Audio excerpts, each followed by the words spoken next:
Là là là là, c'est la caca, c'est la cata, c'est la catastrophe. Salut à tous, petit débrief des demi-finales.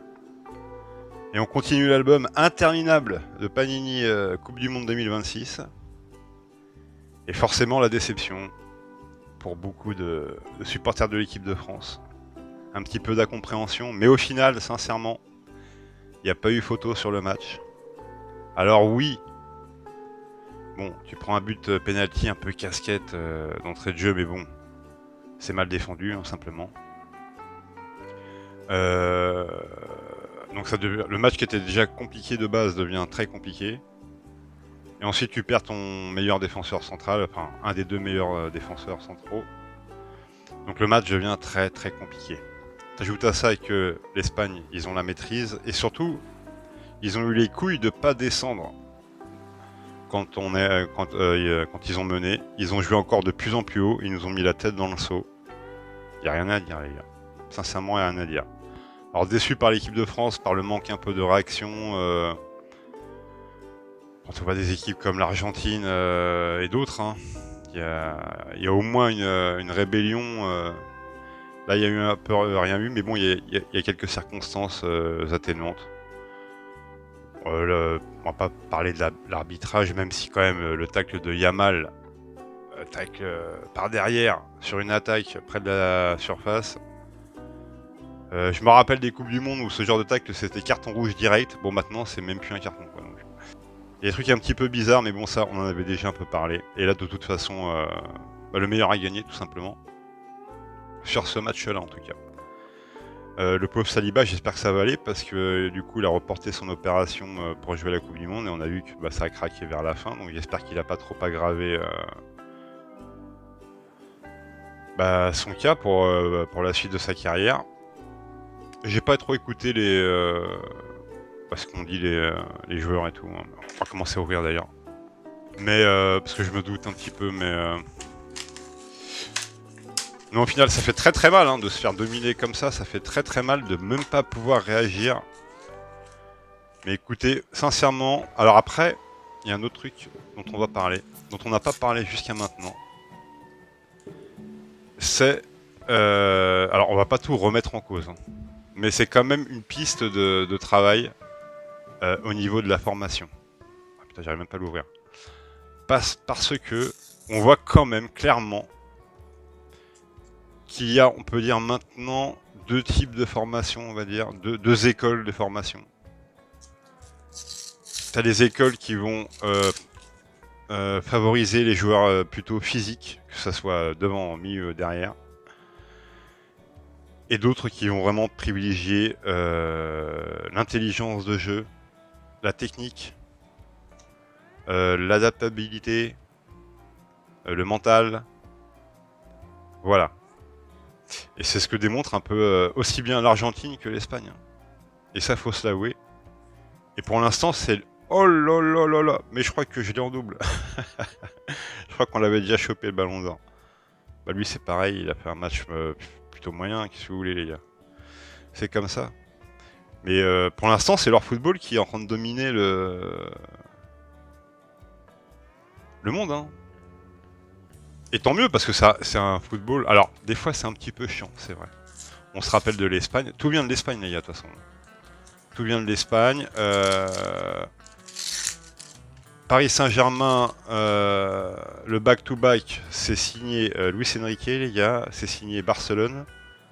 La sélection des joueurs, vous voyez un peu la différence qu'il y avait avec avant. Donc il faut se rendre un peu à l'évidence. Alors après, notre football, il a des armes. Hein. C'est pas, on a fait une très belle compétition.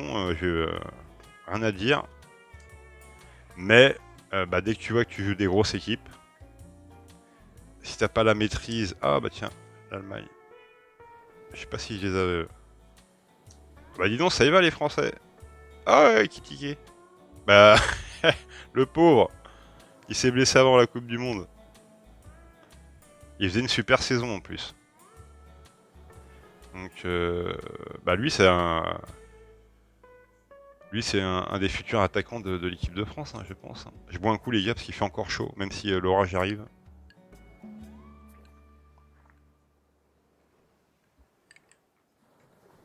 Voilà. Donc pour l'instant, leur football est supérieur à notre football. Le nôtre est pas mauvais, et même bon. Hein. Ça, on a des très bons joueurs. Mais ils ont été chercher quelque chose de plus. C'est vraiment des travailleurs de l'ombre sur des micro-détails. Hein. Sur les comment tu réceptionnes une passe, comment tu gagnes des microsecondes à gauche, à droite. Pour balader l'équipe en face, en fait.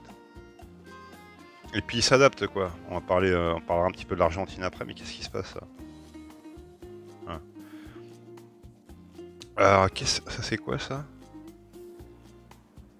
C'est la Belgique? Je ne sais pas. Oui, c'est ça, c'est la Belgique. Ok. Ah, il y a 2 brillantes dans celui-là. Oh! Attends, c'est une Coca ou pas? Ah non, c'est une FWC. Ok, ça faisait longtemps. Elle est belle, hein. Et je pensais que c'était une Coca, mais non. Toujours pas de Coca, hein, les gars. C'est compliqué, les Coca, hein. Là, je pense que j'aurais ouvert à peu près pas loin de... En tout et pour tout.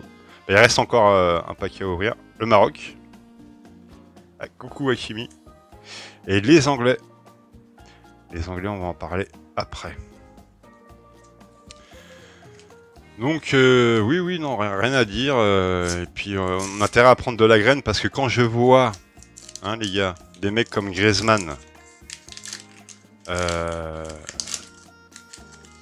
qui a failli finir, je crois que j'étais en double celle-ci, à jouer pour l'Espagne parce qu'il a été formé là-bas, parce que voilà, c'est des types de joueurs que eux recherchent et que nous, on ne veut pas trop. Et ben eux, ils se régalent. Pareil pour Laporte. Hein. Vous voyez ce que je veux dire? Donc, je pense qu'il y a quand même des leçons à tirer de cette Coupe du Monde pour l'équipe de France, pour la formation. Alors là, c'est un travail sur 5, 10, 15 ans. Après, t'es pas obligé de faire exactement comme eux, mais je pense que c'est un football qui maintenant, quand t'as la maîtrise du ballon, des événements, t'as un impact mental assez lourd, bah tiens voilà, le gardien qui a été bon. Bon après on l'a pas trop mis à contribution, mais il a fait quand même quelques bons trucs. Donc voilà, il y a encore un peu de boulot. Après, avec une équipe qu'on avait là, tu prends pas le but au début et puis t'as Saliba qui joue. On ne sait pas ce que donne le match. Hein. On a les armes pour leur faire mal. Et là, ça a été un petit peu la combinaison de tout qui nous a étouffés dans l'œuf. Donc merci quand même l'équipe de France, hein, merci les gars, pour la compétition. Mais ça fait mal au cœur. Hein. En plus, on aurait pu jouer l'Argentine dans la petite finale quand même pour histoire d'avoir... Oh là là. Ah bah on l'a, Mister Olysée. Oh, on drop du français aujourd'hui. Hein. Mister Olysée est un des meilleurs joueurs hein, de cette Coupe du Monde. Bah, ils lui ont mis 2 ou 3 gars sur le dos. Voilà. L'Espagne, ils ont vu l'équipe de France, ils ont dit bon, Digne, on attaque par là, et au lycée, 2 ou 3 mecs, les gars. Et voilà, éteint. Ils nous ont éteints. C'est bien joué tactiquement. Je pense que Deschamps, il s'est un peu chié, aussi bien sur la compo que parce que Saliba, c'est qu'il doit avoir des douleurs déjà. Après, il a pris les risques parce que voilà, c'est des joueurs très importants. Ça avait tenu jusque-là. Même la philosophie de jeu, hein,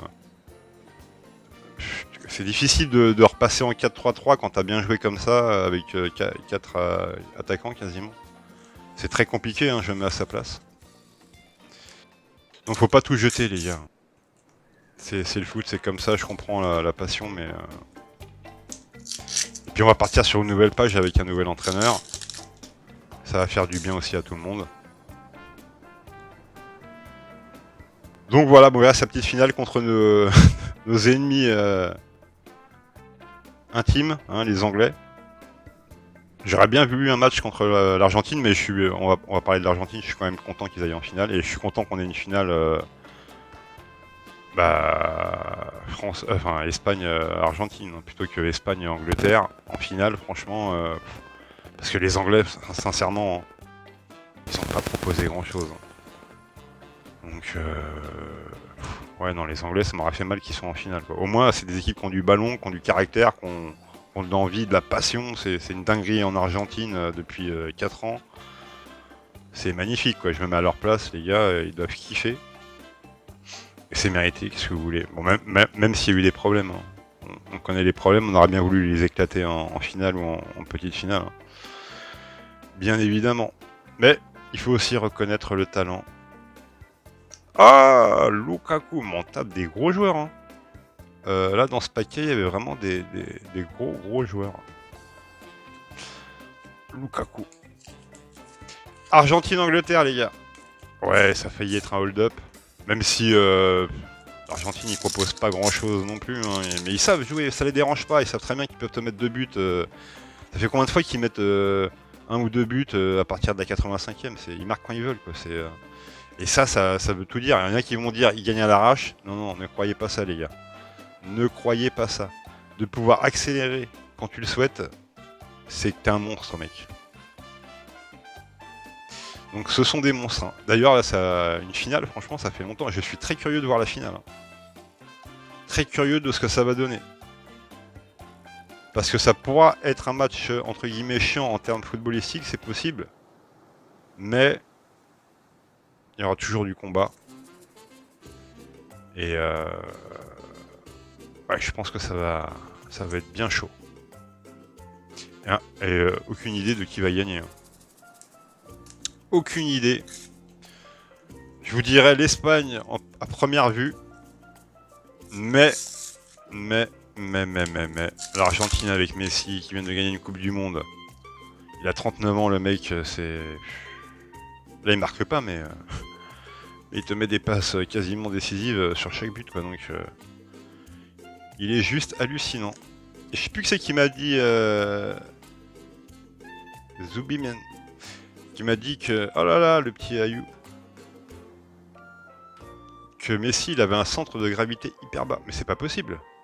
Oh là là, Saliba. Le blessé. Ah, dommage, mec. Ouais, j'espère que tu vas te rétablir, en tout cas. Mais là, on a beaucoup de Français. Oh là là là là là là. C'est la totale. Ça restera quand même un bon souvenir, hein, cette Coupe du Monde. Ça fait, comme je l'ai dit l'autre fois, hein, ça faisait longtemps qu'on n'avait pas vu jouer l'équipe de France jouer comme ça vers l'avant. Et vous savez très bien que pendant les Coupes du Monde, c'est pas toujours les équipes qui ont le jeu entre guillemets le plus flamboyant qui vont au bout, hein, les gars. C'est des équipes qui savent serrer le jeu quand il faut, qui savent maîtriser, qui savent un peu pourrir le jeu aussi. Ça, c'est un gros problème.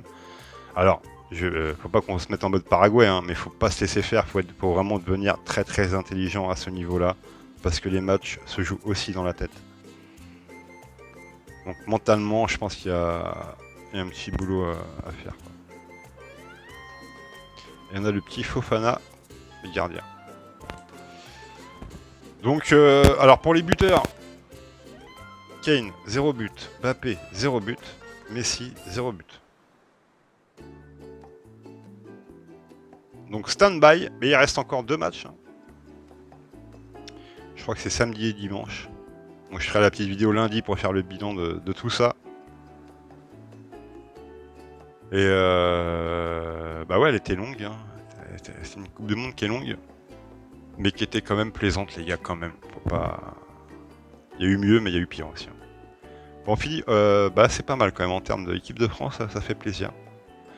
Alors les cartes Coca-Cola, bon écoutez les gars, comment vous expliquer que ça fait à peu près, je sais pas, 8-9 boosters. Bon, voilà.